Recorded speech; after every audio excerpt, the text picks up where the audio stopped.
Sud Radio, la France à découvrir. Christophe Gicquel. Ah, chers amis de Sud Radio, dans cette émission, il sera question d'un mot qui résonne dans nos esprits, notre culture, nos traditions, notre histoire, avec lequel nous avons un lien affectif puissant. Un de ces rares mots dans notre pays qui fait consensus, enfin, au moins qui devrait. Ce mot, c'est patrimoine. Ah là là, en France, on est vachement fort en patrimoine.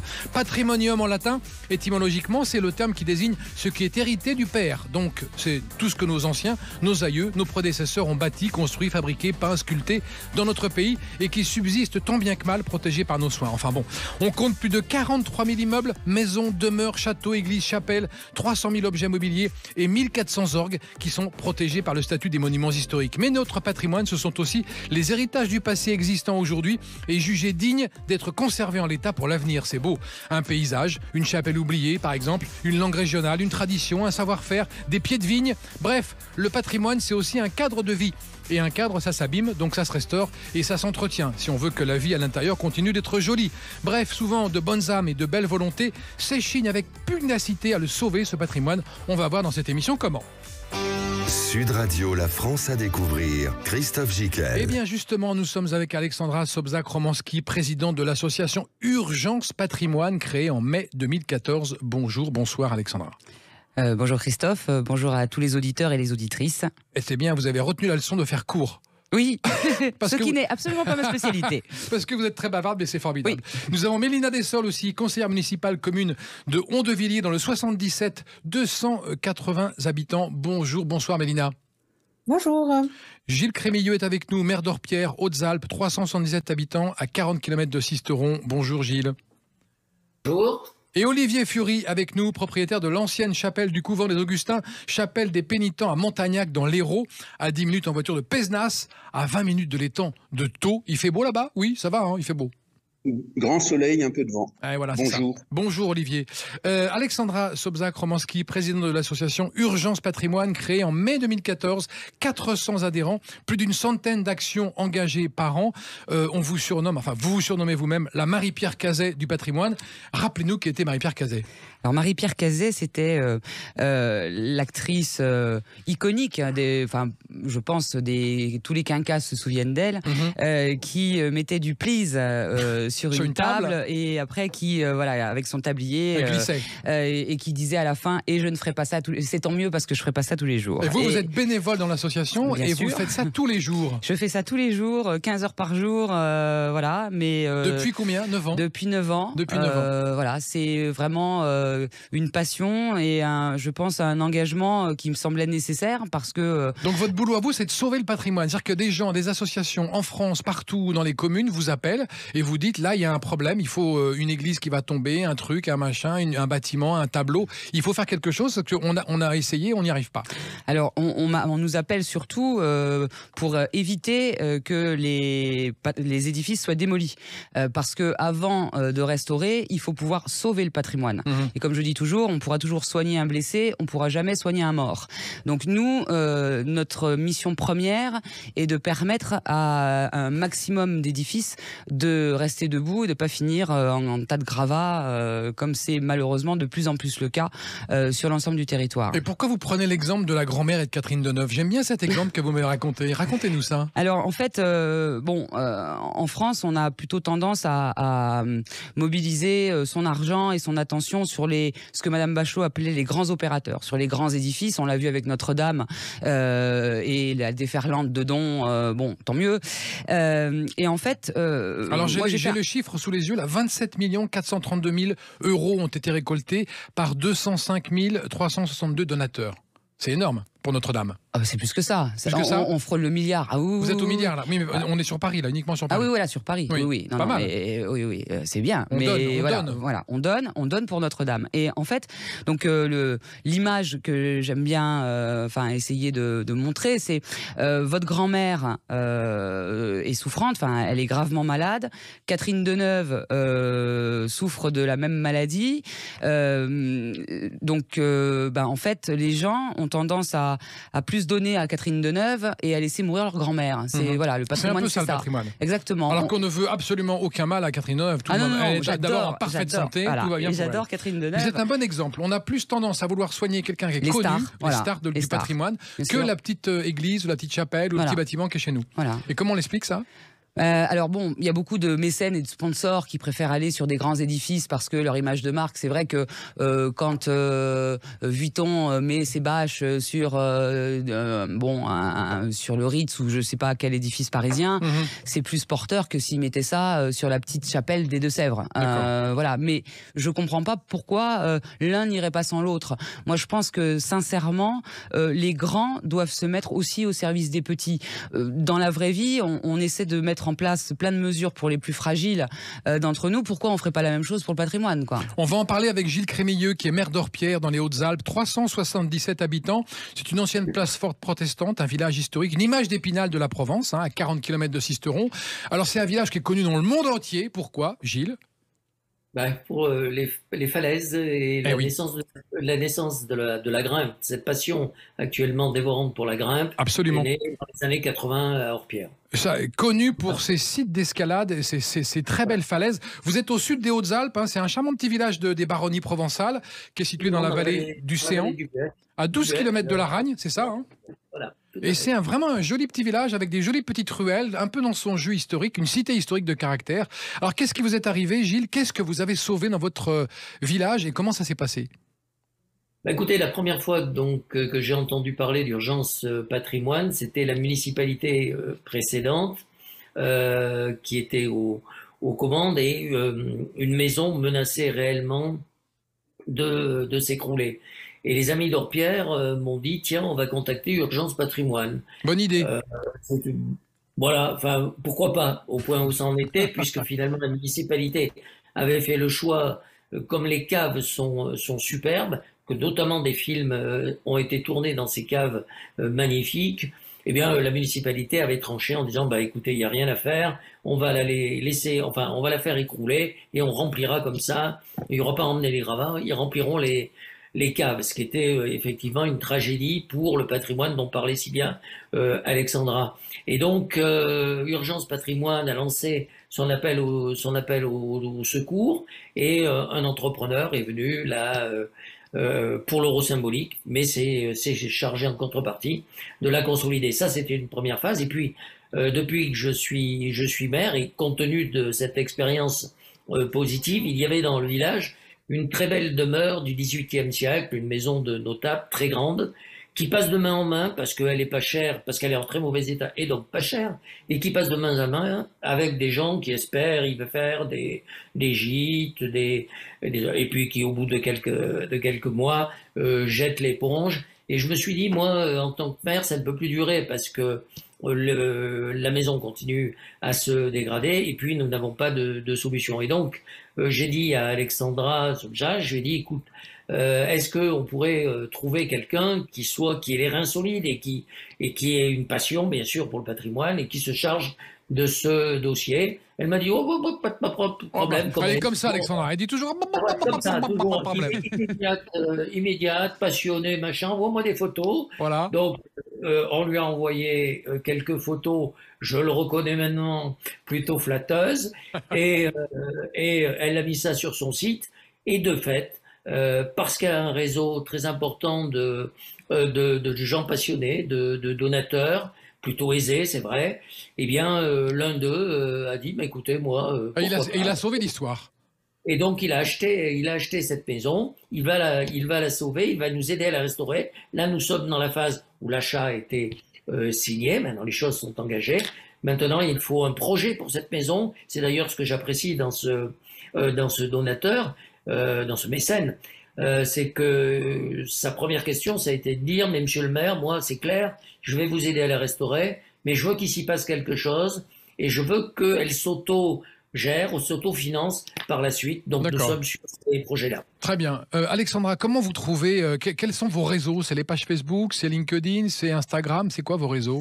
Alors, je suis nulle avec Instagram et encore pire avec Twitter. Mais, comment vous faites alors? Mais Facebook, en fait, Urgence Patrimoine est né sur Facebook, est né à partir de la page Facebook. Mais c'est vrai que maintenant, on a un très gros réseau sur LinkedIn. Donc c'est comme ça que ça marche. C'est comme ça que ça marche. Et est-ce que vous avez besoin de dons? Et combien ça coûte à l'année pour vous soutenir? Le plus possible, parce que maintenant on est amené à faire de plus en plus de recours contre les démolisseurs ou contre les structures qui vont défigurer nos paysages, alors que ce soit éoliennes, antennes relais, on le verra, méthaniseurs, enfin voilà, qui pourrissent vraiment nos campagnes. Parce que vous attaquez à ça aussi. On s'attaque à ça aussi, à tout. Tout ce qui peut faire défigurer. Et donc ça coûte très cher. Et c'est vrai que les donateurs sont toujours plus... c'est beaucoup plus facile de donner pour restaurer quelque chose que pour financer des recours ou des actions en justice ou toute autre action qui permettrait la sauvegarde du patrimoine. Donc on a très très peu de sponsors et de mécènes. Si Sud Radio d'ailleurs veut être sponsor, oui, bien sûr, on va en parler à la direction générale dans un instant. Mais bon, et je dis toujours, on est certainement l'association la plus pauvre, mais en revanche, on a vraiment un réseau extraordinaire. Mais c'est combien la cotisation par an? C'est 10 euros. 10 euros. Parce que j'ai voulu justement que ce soit accessible à tout le monde. D'accord. On me dit, ça dévalorise ton association, c'est pas assez cher. Sauf que moi, tous les ans, la première personne qui réadhère, c'est une petite dame qui habite à Provins, qui est veuve, qui a une toute petite retraite. Et si je passais l'adhésion à 30 euros, comme c'est dans beaucoup d'associations, et je veux pas perdre des gens comme ça, parce que tout le monde, le patrimoine est un bien commun, et tout le monde doit avoir accès à sa sauvegarde. Alors comment on fait pour adhérer concrètement? Là, les gens qui nous écoutent, ils vous écoutent, ils vous trouvent sympa, ils disent tiens, on va aider le patrimoine. Comment on fait? Ils vont sur urgencepatrimoine.fr et ils ont soit le bulletin d'adhésion à télécharger, soit le lien vers la plateforme Hello Asso pour faire un don ou pour adhérer, ou alors ils vont sur mon profil LinkedIn et voilà, je me fais un plaisir de leur répondre. Il faut soutenir et aider Urgence Patrimoine, il faut adhérer en donnant 10 euros, c'est le minimum, mais on peut donner 30, 50, 60, 100, ce qu'on veut. Oui, bien sûr, même beaucoup plus. Même beaucoup plus, évidemment. Dans un instant, chers amis de Sud Radio, on va continuer cette émission consacrée au patrimoine avec Olivier Fury, qui est propriétaire de l'ancienne chapelle du couvent des Augustins et qui va nous raconter son histoire. À tout de suite. Sud Radio, la France à découvrir. Christophe Gicquel. Et nous découvrons aujourd'hui comment sauver la France, comment sauver le patrimoine. C'est un peu ça l'histoire. Alexandra Sobczak-Romanski, présidente de l'association Urgence Patrimoine, créée en mai 2014, 400 adhérents, bénévoles et une énergie et une pugnacité folle pour tous les jours se lever et se dire allez, il y a des combats qu'il faut mener pour sauver tel ou tel bâtiment, telle ou telle église. Vous êtes appelés au secours de partout dans le pays, en fait. Partout et de plus en plus. Avant, c'était une alerte, on va dire, par semaine, et maintenant, ça passe à quasiment une par jour, quoi. C'est infernal, même le dimanche, parce que les gens partent du principe que. Et vous avez un mari? J'ai un mari qui. Et qu'est-ce qu'il en dit? Il en peut plus de il appelle ça mes délires patrimoniaux. Voilà, pour lui, Urgence Patrimoine, c'est pas 15 heures par jour, c'est H24, même la nuit. Vous ne parlez que de ça. Patrimoine. Voilà. Il aime ça, le patrimoine, heureusement. Mais on vous a surnommé la Jeanne d'Arc du patrimoine. Oui, aussi. Mais maintenant que j'habite à côté de Rouen, je me fais beaucoup de soucis. Il faudra faire attention. Voilà. Pas vous approcher d'un foyer, par exemple. Non, voilà, exactement. Mélina Dessol est avec nous. Elle est conseillère municipale sur la commune de Hondevilliers. Gilles Crémillieu aussi, maire d'Orpierre, qui nous a donné l'exemple d'un sauvetage d'une maison dans sa très belle commune à 40 km de Sisteron. Et puis Olivier Fury est avec nous. Olivier, il est propriétaire de l'ancienne chapelle du couvent des Augustins, chapelle des Pénitents à Montagnac dans l'Hérault, à 10 minutes en voiture de Pézenas, 20 minutes de l'étang de Thau, une très belle région également. Et Olivier Fury, qu'est-ce qui s'est passé avec cette chapelle? Alors, en 2011, le maire de la commune m'a demandé d'acheter cette chapelle car elle était en très mauvais état et elle appartenait au diocèse. Jusque-là, tout va bien. Jusque-là, tout va bien. Je contacte le diocèse me dit cette église n'est pas à vendre. Ah. Et par un concours de circonstances, quelques années après, je rencontre le curé du village qui me dit écoute, ça nous arrangerait bien de vendre cette chapelle parce qu'on a vu son état et elle est en ruine. En réalité, le diocèse était resté sur les années 1960 lorsqu'ils avaient fermé les portes. Mmh. Et bon, j'ai visité difficilement, car il n'y avait pas d'accès avec le curé, cette chapelle. Et on s'est aperçu qu'il y avait urgence, puisqu'il y avait un trou de 80 mètres carrés dans la toiture. Il y avait un des murs qui est mitoyen à une autre maison qui allait s'écrouler. Et en plus, une association qui utilisait cette église en tant que déchetterie avait mis 38 mètres cubes de déchets à l'intérieur. Donc c'était une ruine totale. Vous êtes remonté les manches, vous l'avez restauré, 360 000 € d'investissement avec un projet culturel. C'est vraiment une magnifique bâtisse.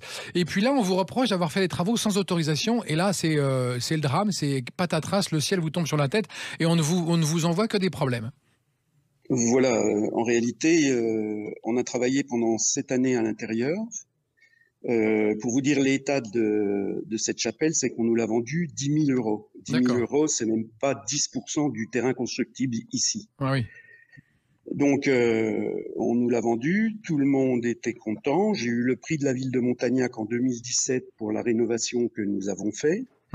Ainsi qu'une lettre de remerciement de Brigitte Macron. Oui, parce qu'on y avait demandé un service concernant l'ERP et elle nous avait félicité pour le travail accompli. Oui. J'ai aujourd'hui eu à peu près 8000 lettres ou mails félicitant le travail que l'on a réalisé dans cette église. Et pourtant, vous vous retrouvez devant les tribunaux. Et je me retrouve devant les tribunaux car cette église était inscrite, on le savait, oui, mais personne ne nous a dit attention, elle est inscrite, vous n'avez le droit de ne rien faire à l'intérieur. Et on a fait les travaux avec à chaque fois la visite des architectes des monuments historiques qui venaient constater pratiquement tous les ans, on a eu quelqu'un qui a constaté les travaux effectués et jamais personne ne nous a rien dit jusqu'à ce que les travaux soient finis. Et un signalement au procureur de la République. Alors, personnellement, je ne sais pas qui a signalé au procureur de la République. Et le procureur de la République, nous, on pensait, donc j'ai été entendu à la gendarmerie, on pensait que, bon, vu tous les éléments que j'apportais, que ça allait être sans suite. Et je me suis retrouvé en janvier de cette année au tribunal, en tant que président de l'association. Ouais, poursuivi pour travaux réalisés sans autorisation. Alors ces travaux, ils sont simples, hein, c'est un podium dans le chœur, piquage et enduit des murs gouttereaux, une dalle béton et une mezzanine. D'accord. Et ça, c'est la DRAC qui vous poursuit, la Direction régionale des affaires culturelles? Alors, c'est la DRAC qui a écrit un courrier au procureur en disant Monsieur Fury a fait, enfin, là, au début, Monsieur Fury, et après, ils sont ravisés et ils ont mis en cause l'association, car en réalité, c'est l'association qui a fait les travaux. D'accord. Et voilà, ces travaux ont été faits sans autorisation. C'est vrai. D'accord. Oui, je l'ai reconnu tout de suite. Hein, bien sûr. Mais il faut savoir qu'on a refait la totalité de la toiture sans autorisation. On a remonté tous les murs sans autorisation. On est parti d'une ruine, donc il n'était pas possible. Il y avait urgence parce que la ruine menaçait de s'écrouler. Si elle s'était écroulée, elle aurait emmené les édifices voisins. J'en suis convaincu et tous les experts qui sont venus ici l'ont dit. Donc il y avait vraiment urgence. Donc Alexandra, est-ce que c'est vraiment le symbole d'un imbroglio administratif dont vous êtes souvent témoin? Oui, c'est vraiment un problème parce que d'un côté, quand un édifice est en grand péril, qu'il est protégé, comme c'est le cas de la chapelle d'Olivier au titre des monuments historiques, il n'y a pas forcément de réaction de la DRAC. On laisse pourrir. J'ai un exemple comme ça, le château de Cassel, qui est lui classé. Hein, c'est au-dessus de l'inscription. C'est où Cassel? Cassel, c'est dans les Hauts-de-France. Oui. Là, tout le monde s'en fiche, quoi. Enfin bon, il y a une assoce qui essaie de faire des choses, mais qui aimerait rien racheter. Mais enfin, il n'y a absolument aucune injonction de la part de la DRAC envers le propriétaire.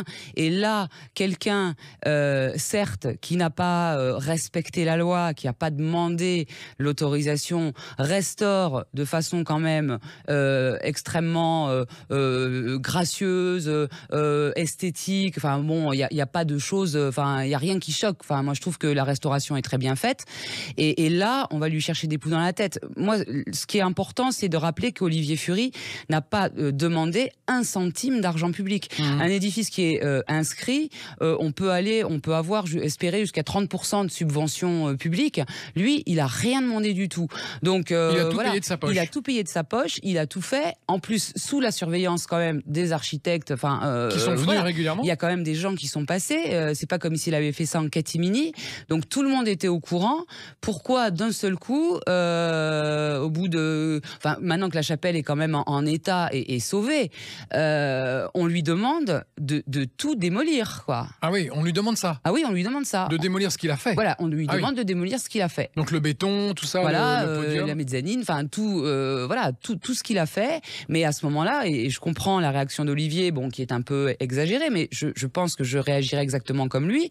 Dans ce cas, il a dit que il allait remettre aussi la toiture dans l'état. Oui. Voilà, il y avait plus de toiture, c'était vraiment une ruine totale. Olivier Fury, quel est l'aspect aujourd'hui de cette chapelle? Décrivez-la nous, elle est vraiment très belle, il y a des vitraux, il y a des beaux volumes.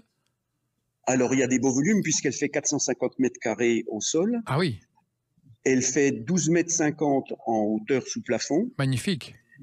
Et il y a des vitraux donc du 19e, il y en a 4 qui sont comme neufs. Enfin, ils sont du 19e, mais ils sont comme neufs.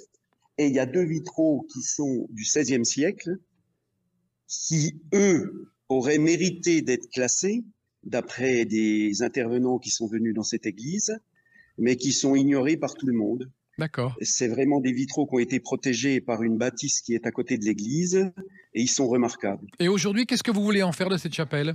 C'est quoi votre projet? Alors, on a un projet qui est énorme, mais à mon avis, qui va tomber à l'eau si en fin septembre, il n'y a pas une régularisation. On avait prévu un son et lumière, c'est-à-dire qu'elle date du XIIIe siècle, cette église. Elle a été détruite 2 fois, une fois pendant les guerres de religion. Elle a été détruite une 2e fois à la Révolution française. Et on voulait que ce son et lumière raconte pendant une demi-heure, le projet existe, pendant une demi-heure, cette démolition, la mise à feu de l'église. D'accord. Il y a eu 3 moines qui ont été tués dans cette église. Donc on voulait absolument raconter toute cette histoire jusqu'à aujourd'hui. D'accord. On vous souhaite que le dénouement soit heureux, parce qu'on ne voit pas pourquoi, alors que vous avez le bénéfice d'une réhabilitation bien faite, vous seriez inquiété ou condamné par la justice, puisque vous avez fait un boulot assez remarquable. À un moment donné, il faut juste reconnaître ça. Qu'est-ce que vous en pensez, Alexandra? Ah oui, moi j'espère. Enfin bon, j'ai foi en la justice. Le bon sens de la justice va finir par triompher. J'espère. Bon, après, avec mes aventures concernant la chapelle Saint-Joseph à Lille, maintenant j'ai vraiment la justice et le patrimoine, c'est quand même. Ça dépend des régions et ça dépend des juges. Bien sûr, mais voilà. Et là, franchement, Olivier mériterait, pour arrêter l'hémorragie, il dit déclassez-moi les parties, qui posent problème. Enfin, on demande le déclassement. Et puis comme ça, il n'y avait plus besoin d'autorisation de travaux. Vous avez un avocat, l'association, qui s'occupe de ça? Alors oui, mais là, Olivier avait déjà le sien. Donc voilà, bon. Mais vous en avez un sinon? Oui. Que vous envoyez sur les dossiers comme ça. Voilà. Tous les jours. Et quand il y en a d'autres aussi qui sont prêts à nous donner un coup de main. Enfin, on a quand même maintenant un bataillon, mais Maître Théodore Catry est notre avocat principal, on va dire. Mais maintenant, on a beaucoup de juristes qui nous aident et qui nous accompagnent dans toutes les démarches. D'accord. Bon, très bien. Olivier Fury, vous avez 63 ans, vous. Donc, c'est un peu l'œuvre de votre vie, parce que vous avez déjà pas mal réhabilité de maisons et sauvé de bâtiments.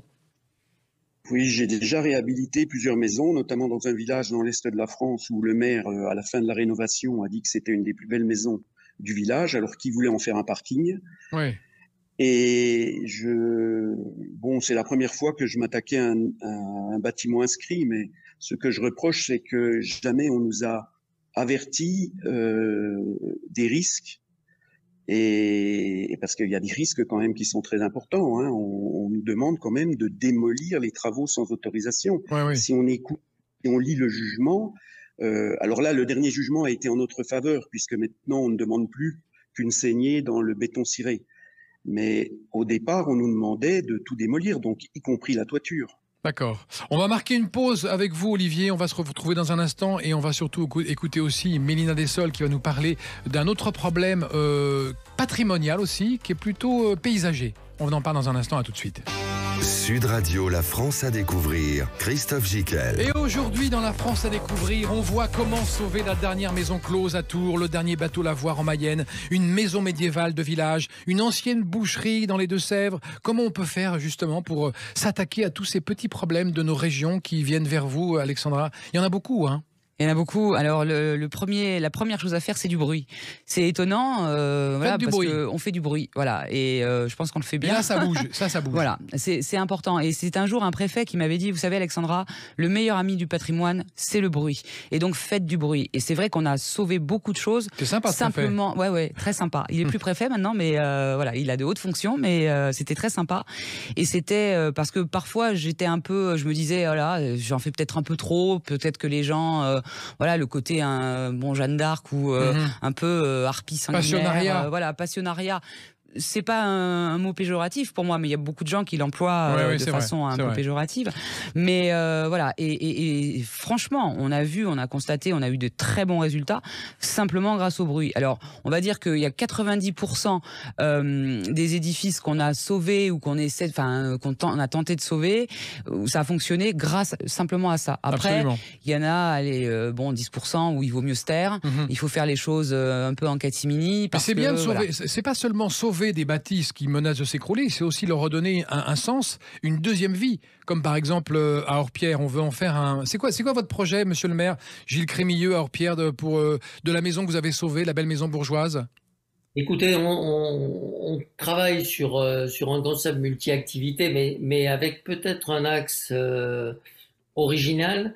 Il faut savoir que la région calcaire a du gypse et des traitements de gypse anciens depuis des siècles, et donc faire un centre de formation aux métiers anciens dédié au gypse, au stuc et toutes ces composantes et ces réalisations à partir du gypse, qui est un plâtre, si vous voulez, c'est l'ancêtre du plâtre, pour être une bonne piste. D'ailleurs, la Chambre des métiers régionale a dressé l'oreille quand on a évoquer cette piste. Et Olivier Fury, votre projet, vous, si ça marche, si ça fonctionne, une fois que vous aurez enlevé le béton ciré ou comment faites une saignée dans le béton ciré?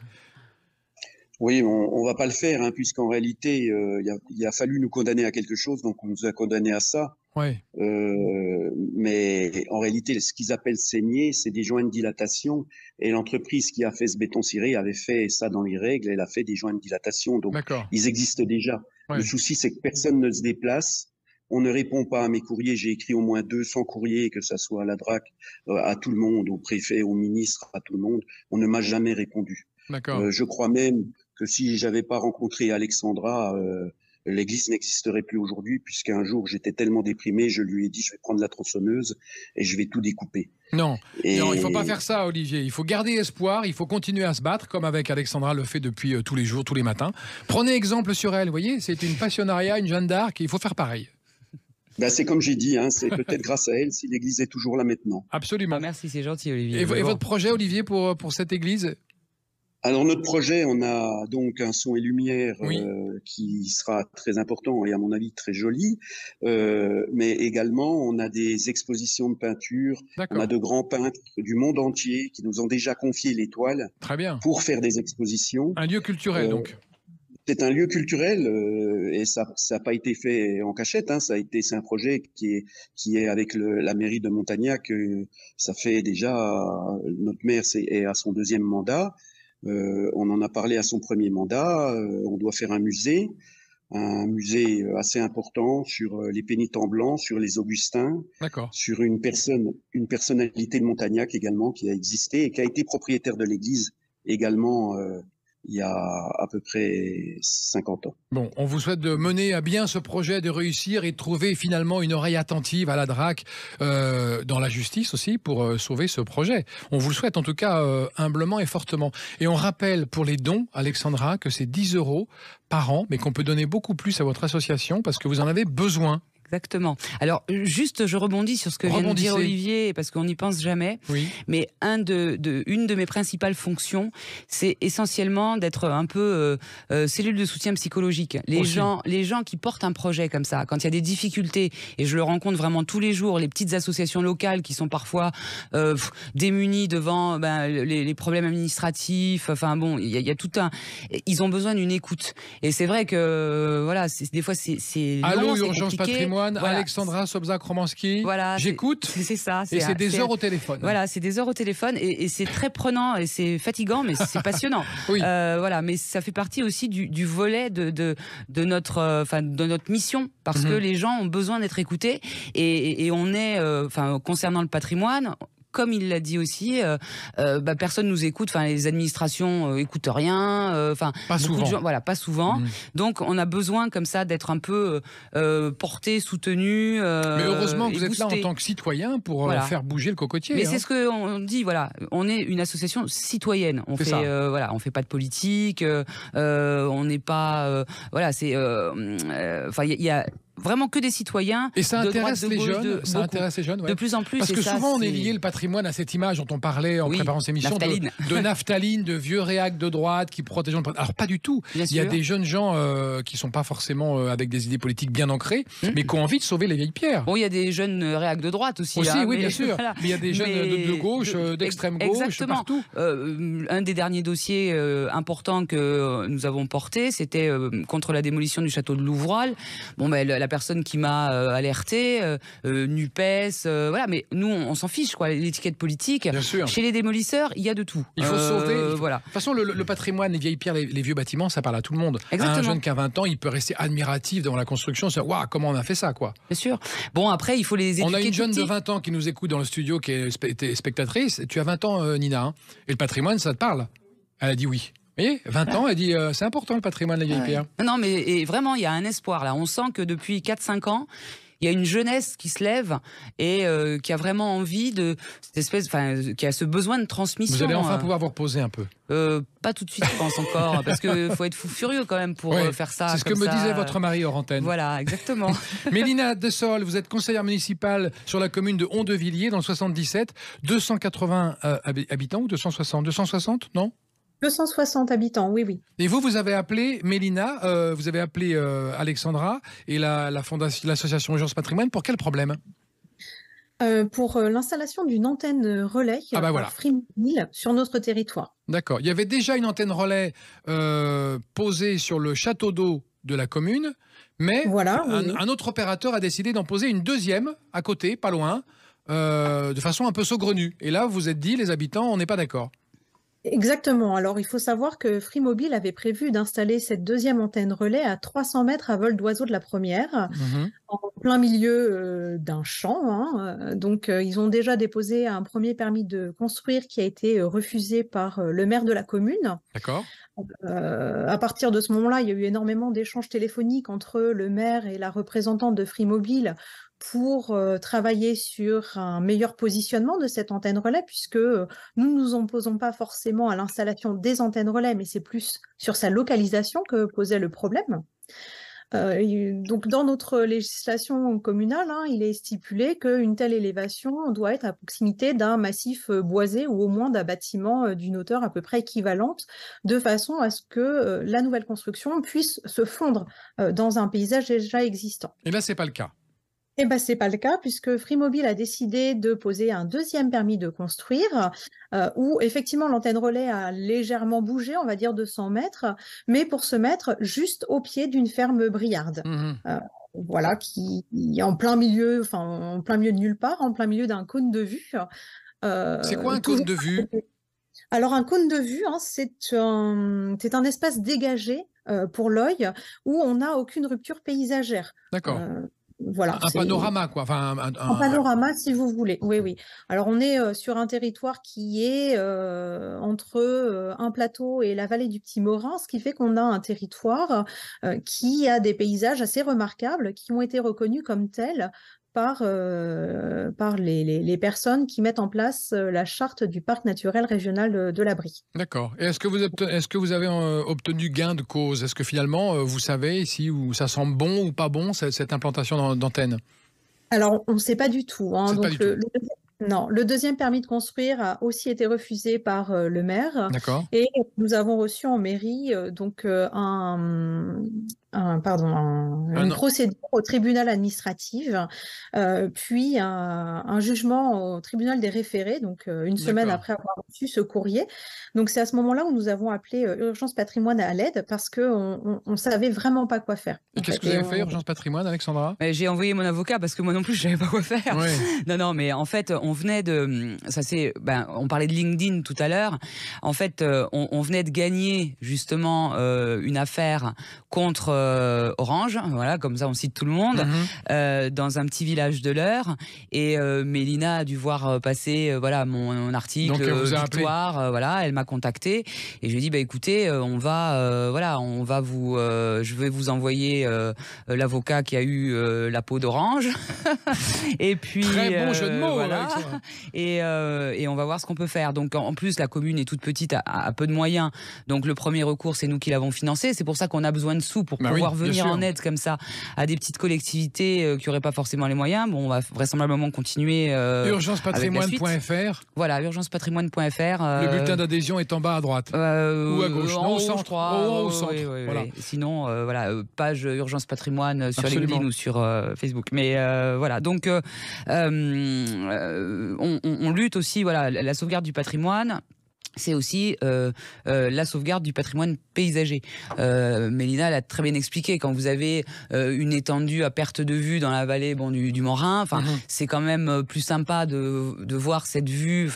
Je sais pas si vous connaissez la Brie, mais bon, voilà, c'est et des antennes relais un peu partout au milieu, ça n'a pas de sens. Surtout que là, il y a quand même moyen de se greffer sur l'existant. Oui. C'est ça aussi. Il y a un peu il y a du gaspillage d'argent. Mais souvent, les opérateurs ne prennent pas le temps de consulter les populations, d'aller au-devant physiquement, d'aller dans un village et de dire voilà, on a un projet, voilà ce que ça peut vous apporter. Bon, il y a un désagrément, on en parle. Souvent, ils mettent les villages et les communes au pied du mur. Mais même par rapport sans parler. Il y a juste 3 échanges téléphoniques et c'est tout. Bien sûr. Et ça, c'est aussi un problème humain, de contact humain. Nous, on milite pour la concertation publique. Absolument. Systématique.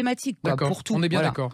Merci Olivier Fury, Gilles Crémilleux et Mélina Dessol d'avoir participé à cette émission. On va garder le dernier quart d'heure pour parler avec Alexandra d'Urgence Patrimoine et des actions que vous avez entreprises. On va faire un petit bilan sur votre action. Et on vous remercie Mélina d'avoir participé à l'émission. Gilles Crémilleux à Orpierre, on vous salue parce que vous avez vous êtes à la tête d'une très belle commune. Et Olivier Fury pour le travail remarquable que vous avez fait pour l'ancienne chapelle du couvent des Augustins. Et Mélina, essayez de faire en sorte que votre paysage ne soit pas gâché par une antenne. Merci beaucoup à tous. Et bon dimanche. Merci. À bientôt. Et nous on se retrouve dans un instant. À tout de suite. Sud Radio, la France à découvrir. Christophe Gicquel. Et nous parlons du patrimoine français qui parfois tombe en ruine, qu'il faut sauver et on ne sait pas comment faire parce qu'on habite une petite ville, un petit village au fin fond de nos belles régions, de nos belles provinces. Et donc on appelle Urgence Patrimoine, une association créée en mai 2014 qui a été fondée par Alexandra Sobczak-Romanski qui est sa présidente. Et pour la première fois, elle l'a sauvée. La première chose que vous avez sauvée, c'est des pieds de vigne. Oui. C'est curieux quand même ce goût pour le pied de vigne. Oui, mais ça fait partie de notre patrimoine. Je veux dire, le vin, c'est la France. Absolument. Et le vin, c'est la vie. Et donc vous avez sauvé ces pieds de vigne. Voilà, mais on m'a juste appelé. C'était un élu local d'une petite commune voisine qui connaissait le propriétaire du domaine. Donc c'était un petit château dans la Nièvre. Et donc il y avait une vingtaine de pieds de vigne qui ont toujours été là depuis la construction du château. Et là aussi, bon, nul n'est censé ignorer la loi, mais il y avait comme un peu Olivier, il n'y avait pas de déclaration à la douane qui avait été faite. D'accord. Donc bon, il a simplement fallu, ça a été vraiment très simple comme affaire, très vite avec une attestation comme quoi, voilà, les pieds, ça c'était votre première affaire, ça. Oui, mais... Et donc vous êtes dit, c'est tellement facile, je vais continuer, allez hop. Non, ça c'était vraiment, mais à l'époque où, moi quand j'ai créé l'association, je l'ai créée à Auxerre, mais c'était vraiment pour le patrimoine de ma commune. Au mieux, on allait jusqu'au bout du département, mais j'avais absolument aucune ambition nationale. D'ailleurs, j'ai toujours pas d'ambition à part celle de bien faire. Mais et aujourd'hui, combien de dossiers en ce moment sur le gaz ?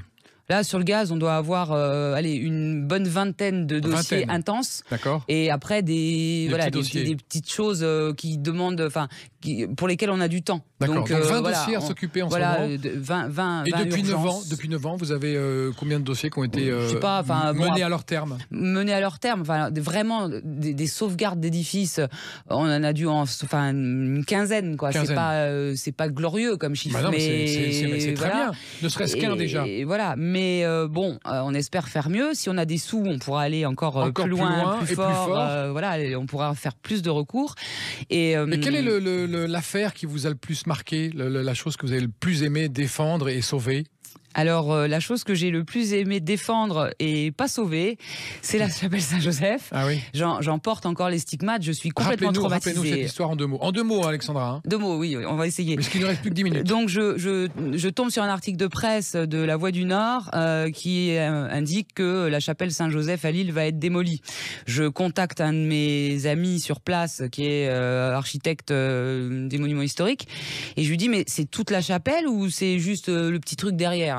Et il me dit non, c'est toute la chapelle. Donc les délais de recours étaient dépassés, mais moi je refusais de voir cet édifice immense, qui était beaucoup plus grand que n'importe quelle petite église de village, disparaître. Donc cette chapelle, cette grande chapelle appartenait à la Cato, à l'université catholique de Lille. Donc c'était l'institution elle-même qui voulait mettre par terre l'édifice.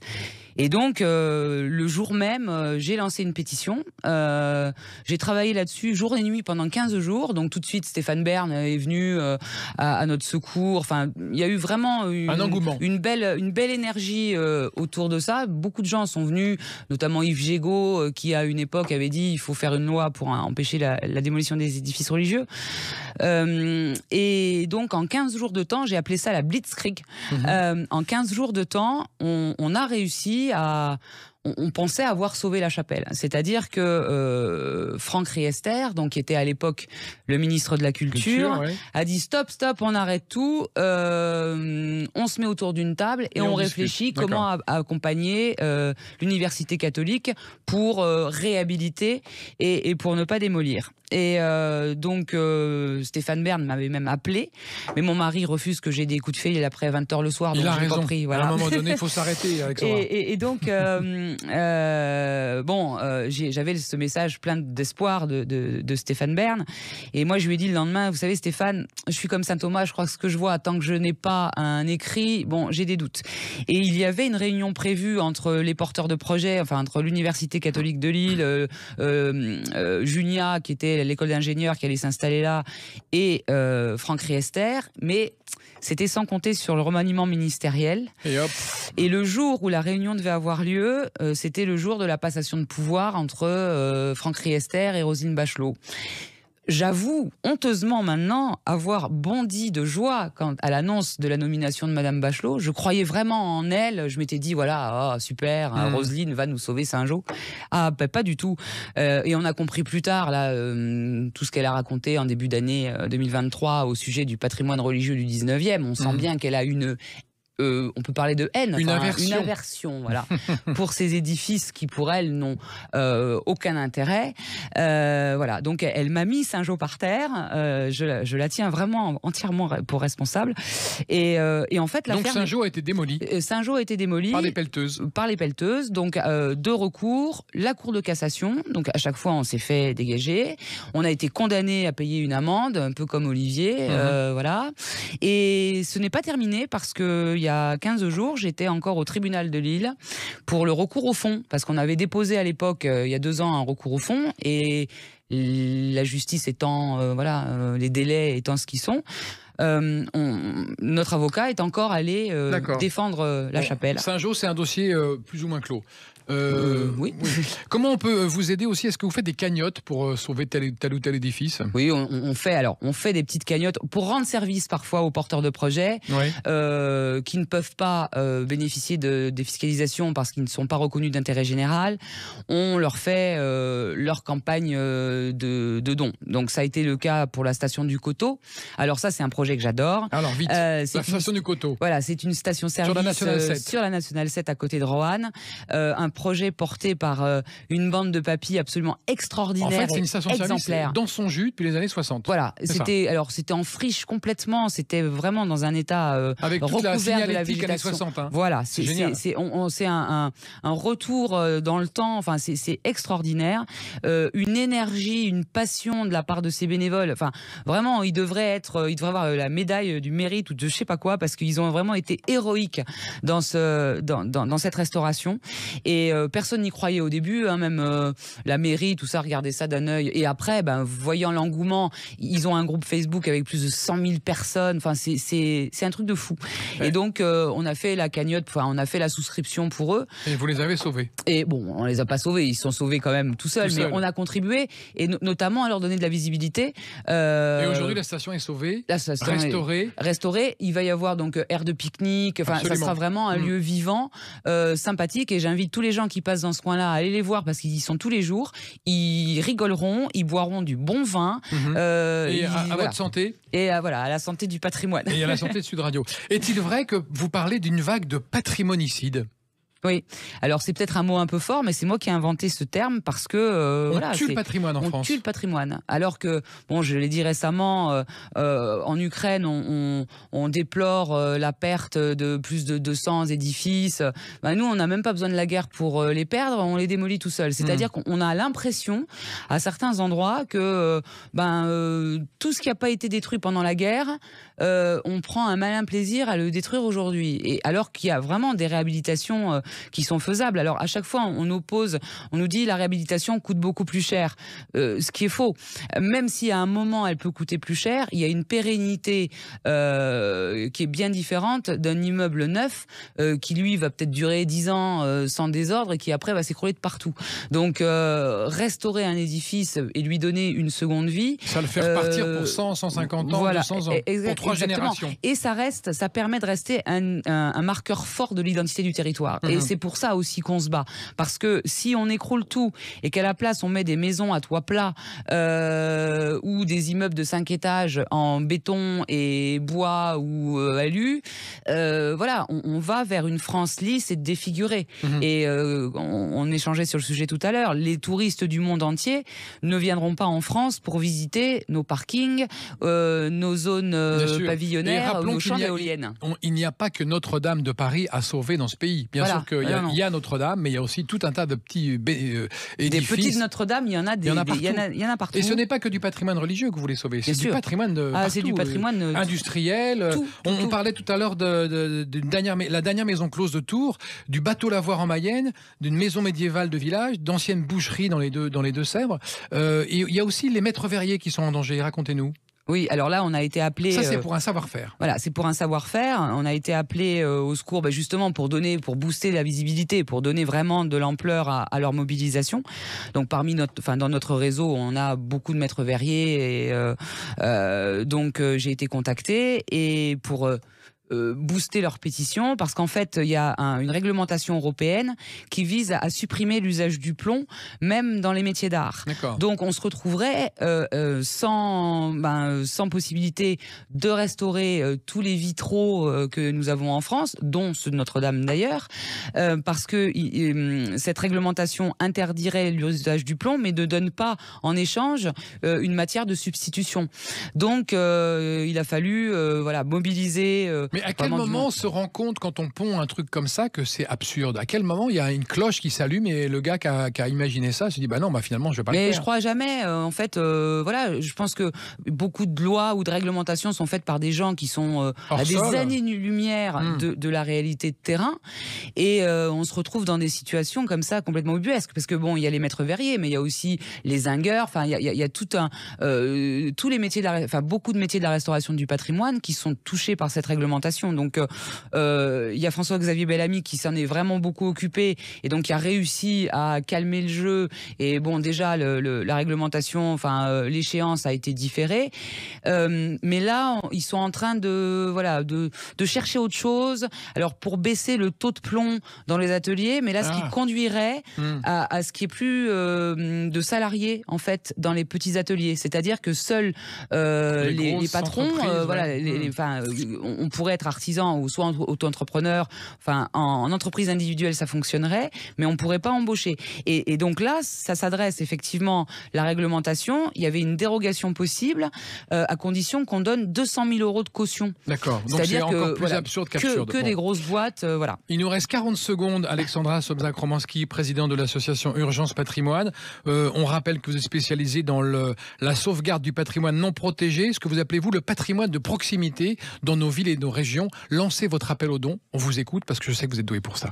Oui, alors je ne suis pas doué pour ça, mais nous comptons sur vous et sur votre soutien parce Absolument. Il faut Auditeur vraiment de Sud Radio. Il faut et même d'ailleurs. Et d'ailleurs, mais partout. Mais nous, voilà, Sud Radio, on émet partout en France. Partout, on nous écoute dans tous les sens. Donc nous avons vraiment besoin de soutien pour sauver pour sauver ces petits témoins de notre mémoire collective, pour sauver notre identité culturelle, puisque maintenant c'est plus un gros mot, on a le droit de le dire. Et ça commence par 10 €, donc c'est pas cher pour être adhérent mais même à l'année. 1 € à la limite, il n'y a pas de petit ou de gros don, il y a le don. Absolument. Et c'est comme il n'y a pas de petit ou de grand patrimoine, il y a le patrimoine. Et l'ensemble du patrimoine mérite d'être sauvegardé et de s'inscrire dans l'avenir. Restaurer et d'être sauvé, le patrimoine de proximité de nos villes, de nos villages, de nos campagnes. Merci beaucoup Alexandra Sobczak-Romanski pour cette émission, présidente de l'association Urgence Patrimoine, pour nous avoir alerté sur le sujet, la préservation du patrimoine. C'était La France à découvrir. À la semaine prochaine, salut.